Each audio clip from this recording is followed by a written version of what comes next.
ago today, Luke and I were in Europe. Whoa. Good old days. On what would turn out to be our first and last European travel adventure before the next big adventure of our marriage, beginning to build our family. And sure enough, Zara did join us somewhere on that trip. We think maybe Rome or Venice, but who could know for sure? Hi. Then within the next year, we had bought our first home. I had started a whole new career in local politics. And then our big adventure, Zara arrived. And I point to this because Zara is about to complete a similar trio of big things, but all within a month instead of a year. She's not having a baby, sorry to spoil your fun there, but taking the even bigger step of getting married today, plus starting a whole new career in a couple of weeks, after her and Tom having just settled on the purchase of their first home, just in time to be married and move into it. And this really points to the person we have seen emerge from Zara's earliest days. She is a pioneer. Much of it has not directly been her choosing, as kids are forced to follow where their parents are headed, but I have loved watching Zara forge the path of a pioneer in all areas of her life. As a big sister and first child in what became a large family, as the oldest of the cousins in her generation of our family, as the first kid in kids' church and the first youth in youth, first of the next generation in our growing church to serve on teams with adults and get to learn how to do all of those interactions. First kid in our family to be baptised, get a job, choose an alternative educational pathway, learn to drive, buy a car, buy a house, and now get married. So yes, we are so proud of Zara because we know pioneering is hard. But what has been an even greater blessing to us as parents, getting to watch Zara begin to forge her own big adventurous life, is that she has fought the fight, sometimes with us, to build a relationship with Jesus into her life as the firm foundation for adventuring. Excuse me. The life of faith and faithfulness to an idea or calling bigger than anything you can ask or imagine is not for the faint-hearted. But Zara has done the work of wrestling out building a sacrificial expression of life, love, work, and all the other big ideas of life with a God who has greater plans for her than she could dream for herself.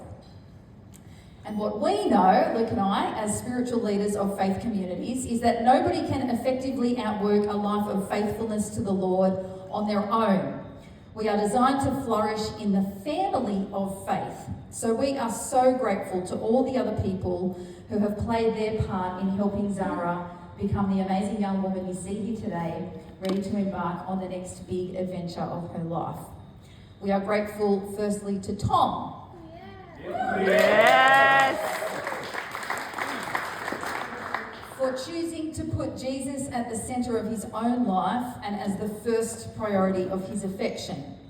Both of you continuing to choose to lead your hearts this way will lead to a flourishing marriage and family, and I know you know that.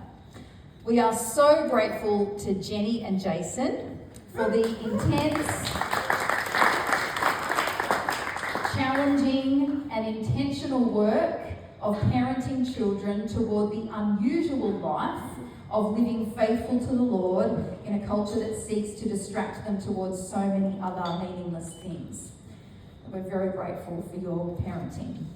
And both Zara and Tom have received a double portion and blessing by having grandparents on all sides who have done the most important and again difficult work of remaining faithful to the Lord for an entire lifetime.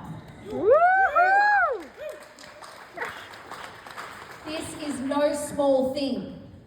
No. And it sets Zara and Tom and the future generations of the family they build up for generational flourishing. And then there are those in the wider family of faith, our pastor friends and peers, both near and far, who have invested into Luke and I and our kids in ways that our kids may never even know or understand. We're grateful to be celebrating with some of them today. Beth and Chris.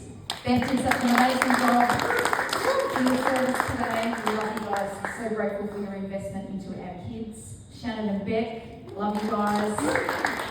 And so grateful for your investment into our kids, but also others who send their love from afar. People like Pastors Beck and Andrew Murray, Pastors Jeff and Lee Blight, and our dear friends Jackie and Neil Davison. And then there's Sam and Celia. Yes. Sam having been like a big brother to our kids, continuing to point them toward a godly way of living, even during this most recent season of dating and engagement. We're grateful to Brendan and Ange for so lovingly serving both Zara and Tom with an intentional season of marriage preparation, and all the others from our church family who are here today.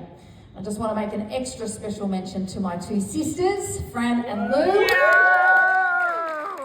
love Zara so beautifully well by serving her and all the girls in getting them looking so magnificent with their hair and makeup today. And I'm very grateful to my sisters. And lastly, to Luke. Oh. We have made many mistakes in our parenting, and it has often revealed the most flawed and unrefined parts of our character. But I'm so grateful for the husband and father you have been and are still becoming. And I'm grateful that on a day like this, 25 years ago, we also made a vow to build our future life on the firm foundation of faith in Jesus. You and I have remained faithful to that vow, despite the fact it has cost us more than we ever could have imagined. But to get to be here today, together, with all our kids, loving the Lord, and our eldest choosing a life partner who also wants to love and serve the Lord for his whole life, that is the prize. All